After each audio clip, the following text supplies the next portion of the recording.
যুবভারতী ক্রীড়াঙ্গনে মেসির আশাকে নিয়ে তুমি জানো যে মিসম্যানেজমেন্ট হয়েছিল এবং তার জন্য যে তদন্ত কমিটি তৈরি করা হয়েছিল প্রাক্তন বিচারপতি অসীম কুমার রায়ের নেতৃত্বে, যে কমিটির সদস্য ছিলেন চিফ সেক্রেটারি এবং হোম সেক্রেটারি, সেই কমিটি তাদের প্রাথমিক রিপোর্ট সাবমিট করেছে এবং চিফ সেক্রেটারির অফিস থেকে যেটা জানানো হচ্ছে যে রাজ্যের ডিজিপি রাজীব কুমার তাকে শোকজ করা হয়েছে এবং 24 ঘন্টার মধ্যে তাকে জানাতে হবে যে কেন যুবভারতী ক্রীড়াঙ্গনে এই মিসম্যানেজমেন্ট হলো, কেন সুষ্ঠুভাবে এই পুরো প্রোগ্রামটাকে সম্পূর্ণ করা গেল না।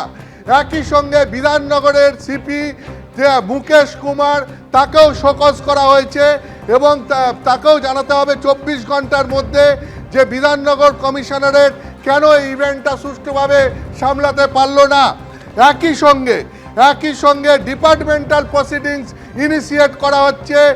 অনিশ সরকার, তিনি হচ্ছেন বিধাননগর কমিশনারেটের ডিসিপি অনিশ সরকারের বিরুদ্ধে ডিপার্টমেন্টাল প্রসিডিংস শুরু করা হচ্ছে। তার কারণ হচ্ছে তার পাটে কর্তব্যে গাফিলতির অভিযোগ রয়েছে এবং তাকে যেটা জানানো হচ্ছে যে এবং তাকে এই মুহূর্ত থেকে এনকোয়ারি শেষ না হওয়া পর্যন্ত তাকে সাসপেন্ড করা হচ্ছে।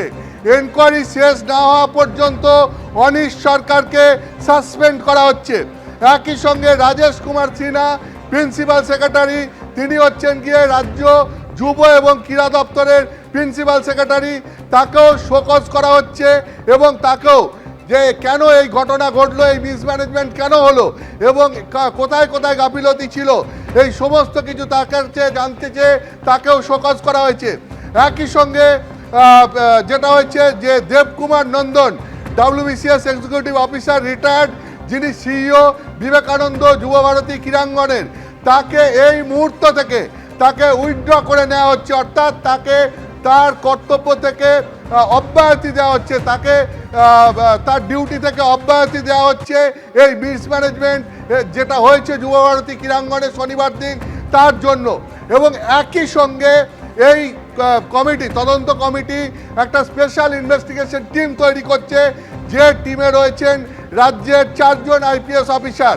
একজন হচ্ছেন পীযূষ পান্ডে, যিনি এই মুহূর্তে রাজ্যের ডিরেক্টর সিকিউরিটির পদে রয়েছেন, জাভেদ সামি, যিনি এই মুহূর্তে রাজ্যের ADG ল অ্যান্ড অর্ডার পোস্টে রয়েছেন, এবং সুপ্রতিম সরকার, যিনি ADG সাউথ বেঙ্গলের দায়িত্বে রয়েছেন, এবং শ্রী মুরলীধর, যিনি এই মুহূর্তে ব্যারাকপুরের সিপি পদে রয়েছেন। এদের নেতৃত্বে একটা তদন্ত কমিটি তৈরি করা হচ্ছে। এই সমস্ত অফিসারদের নেতৃত্বে এই অফিসাররা পুরো ঘটনাটা তদন্ত করবেন এবং তারপর তারা রিপোর্ট দিয়ে জানাবেন যে কোথায় কোথায় মিসম্যানেজমেন্ট হয়েছিল এবং এর কোথায় কোথায় খামতি হয়েছিল। আমি তোমাকে বলছি এই মুহূর্তের সব থেকে বড় খবর, রাজ্যের যে তদন্ত কমিটি তৈরি করা হয়েছিল তারা রাজ্যের পুলিশ প্রশাসনের বিরুদ্ধে যারা যারা এই কর্তব্যে গাফিলতি যাদের বিরুদ্ধে ছিল, যাদের বিরুদ্ধে অভিযোগ উঠেছিল, যে কারণে যুবভারতী ক্রীড়াঙ্গনে রীতিমতো ভাঙচুর হয় এবং তুমি জানো মাত্র 17 মিনিটের মধ্যে মেসি, যার 1.5 ঘন্টা থাকার কথা ছিল যুবভারতী ক্রীড়াঙ্গনে, সেখানে মাত্র 17 মিনিটের মধ্যে তাকে যুবভারতী ক্রীড়াঙ্গন ছেড়ে চলে যেতে হয়। এবং সেই ঘটনায় যেখানে রাজ্যের প্রাক্তন বিচারপতি অসীম কুমার রায়ের সঙ্গে থাকো, আমাদের এই মুহূর্তের বড় খবর আপনাদের জানাচ্ছি যে তদন্ত কমিটি গঠন করা হয়েছিল তার পরিপ্রেক্ষিতে এই ব্যবস্থা। এবিপি আনন্দ এগিয়ে থাকে, এগিয়ে রাখে।